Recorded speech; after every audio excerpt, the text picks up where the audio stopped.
What's up guys, welcome back to my channel. Today we are doing my July wrap up, which it is mid-August, so I'm pretty late to the party, but would I really be your favorite local Libra if I wasn't late?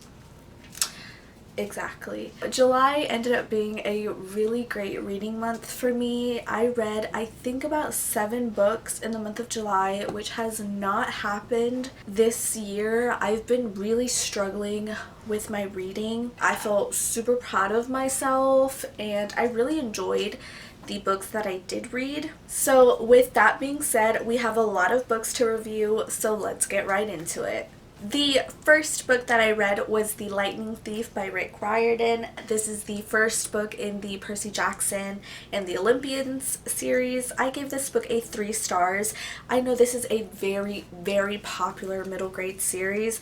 I unfortunately did not read this when I was younger. This is the very first time that I read this series. Going into this book, I expected to see a lot of similarities with the movies because although book to movie adaptations are never the most accurate, I thought this one maybe would hold a little bit more closer to the source material, but it did not. The whole thing was like a whole new experience, which I wasn't expecting. I was expecting to be able to see things coming. I did not. I think as a reader personally in my life right now, I'm in a place where middle grade no longer holds interest for me. I'm not enjoying middle grade books anymore. I really loved the Greek mythology aspects of it, and that really is what holds interest of me with this series. I think Percy is really intense. I was kind of expecting him to be like his movie counterpart, which I thought, you know, at least that would be the same, but no. Percy is just really intense in this book. I didn't really like him. As much as I liked the Greek aspects of it, it just didn't hold my interest as much as I thought it would. Will I continue with this series? I don't think so. I actually, let me correct myself. I don't think I will purchase this series. I might get it from like my local library, or I'll buy it in ebook format. I don't know if these are available in ebook format or not, but if that's an option, I'll probably get it in ebook format. Otherwise, I will just borrow them from the library because I don't think it's a series that I would want to come back to. I do want to know what happens, but just to kind of finish the series, not because like, oh my gosh, I loved it so much, I'm gonna reread this super soon. No. Just didn't work for me, unfortunately. Didn't enjoy it as much as I thought I would, but I don't blame the book, I don't blame the writing. I think it's just where I am as a reader personally. The next book I read was actually an e-arc, and it is a poetry. It is a collection of poetry. It was Aphrodite Made Me Do It by Trisha Mateer. I gave it a 4 stars. I absolutely loved it. It is a collection of self-care poetry and prose told with the help of my Greek mother Aphrodite. There are really powerful poems about healing and forgiveness and just kind of embracing yourself. There was so many emotions that I was feeling throughout the book. You know, nostalgia. I was feeling, you know, reminiscent of certain feelings that I had felt at some point in my life, but then I was also feeling like, you know, like, yeah, I can do this. Like, I owe it to myself to give myself some love and appreciation. It was a really quick read. I read it in like an afternoon. I really couldn't put it down. Like I said, all of the poems were really touching to me. This poetry book comes out October 1st, and I think we all need to pick it up because it's about time we all started forgiving ourselves and start loving ourselves. Thanks to NetGalley and Central Avenue Publishing for the chance of reading this early. The second book I read was an ebook, and that is Becoming the Dark Prince by Carrie Maniscalco. I gave it a 5 stars, which, duh. Was I expecting anything different? No, not really. I knew this was going to be a 5-star read. It is an e-novella that bridges between book 3 and book 4 of the Stalking Jack the Ripper series. It leads us into the finale book, and it was just fantastic. It was told from Thomas Cresswell's point of view, and it starts during the events of escaping from Houdini and then like I said, bridges into the beginning of Capturing the Devil. There are so many swoon-worthy moments in this ebook. I had tears in my eyes. It was just so emotional. Like, there was sad tears, there was heart-feeling tears, and there was happy tears. Did I mention it was swoon-worthy? Because it really was swoon-worthy. I mean, that letter was everything. It meant everything to me. It was honestly everything I wanted and more from that book. It was pretty freaking great. And it makes me even more excited for Capturing the Devil, which comes out in September, so we're getting closer. The next book I read was All Eyes on Us by Kit Frick. It is about two girls from opposite sides of the tracks who are apparently dating the same guy. Secrets start unraveling once an unknown person starts texting the both of them, forcing them to work together. This was a really interesting book. I would say it was definitely like a thriller.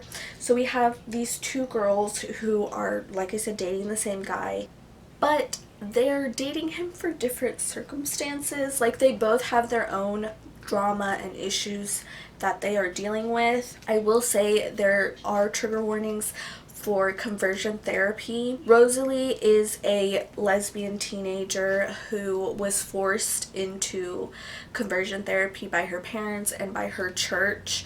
So there are flashbacks about the torture, honestly, pure torture that she endured, so I would say be careful with that. The main characters are really, really fleshed out. Amanda and Rosalie, I really truly felt for them and their circumstances.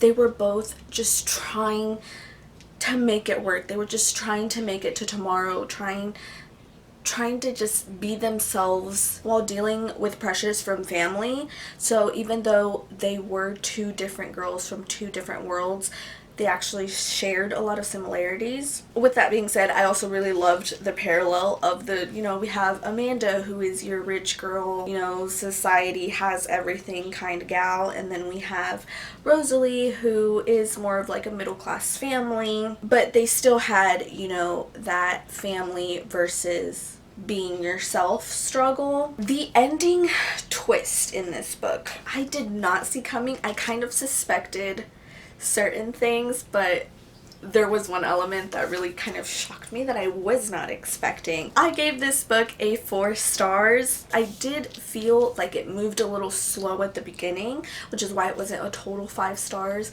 It kind of took a little bit before the mystery started actually rolling. But once it did, it really picked up and I really, really enjoyed it. The next book I read is one that I have been raving about for the past couple of videos, and if you don't know what book this is, you have not been watching my videos and you are fake. That book is The Best Lies by Sarah Liu, and I gave this a 5 stars. Is anyone shocked? I freaking loved this book. So in case you haven't seen any of my previous videos, hi, hello, I'm obsessed with this book. You need to go buy it. This book is about Remy, who is in the middle of a murder investigation after her boyfriend Jack was shot by her best friend Elise. This book is trying to deal with the events of that day. We have an unreliable narrator, which isn't always my favorite, but in this book it just worked really well. There is, a theme of toxic relationships and the way that people deal with trauma and how sometimes it's not the healthiest way to deal with something. So Remy and Elise are best friends, and kind of what brought them together is the trauma and struggles that they're both dealing with within their families. So it is a murder investigation, but it is so much more than just that. When I picked it up, I honestly picked it up just for the murder investigation. I thought, obviously messed up things happened and someone ends up dead. But this just really was more than that. Just the family struggles and the way things happen that culminate in this tragedy. I mean, it was mind-blowing the way everything worked, and it is kind of told in flashback form. We keep moving between the past and the present, which again is not something that I'm an absolute fan of, but in this book it just worked. Like, there were a lot of things in this book that I usually do not love. I loved it in this book. And the fact that this is her debut novel just blows my mind. You all really need to pick this up. Please, if you never listen to a word I say, just listen to this. Read this book and then come back and talk to me about it. And finally, the last book I read was A Crown of Coral and Pearl, which was an e-arc. I gave this a 3.75 stars, which is basically a 4 stars, but I'm like debating between 3.5 and 4 stars. It is a book about love, mystery, and sacrifice. How far are you willing to go for the people that you love? So thank you to NetGalley and Harlequin Teen, USA and Canada, for letting me read this book early. We have our main character Noor and her twin sister Zadie, who live on the ocean village of Verenia. So for centuries, her people, the people of Verenia, have sent the most beautiful maiden into the dry land of Alara to marry their prince. It's just the way things have gone on. So Verenia really prides themselves on their beauty and having, you know, like a flawless face. Unfortunately for Noor, she was her mother's pride and joy along with Zadie, but a childhood incident leaves Zadie with a scar on her face, which ruins her chances of becoming the chosen maiden, and therefore a disappointment to her mother. There are other girls competing, you know, for this maiden spot, but it's almost assured that it's gonna go to Zadie because Zadie is the most beautiful girl in the village. Noor has kind of come to accept that, albeit a little begrudgingly.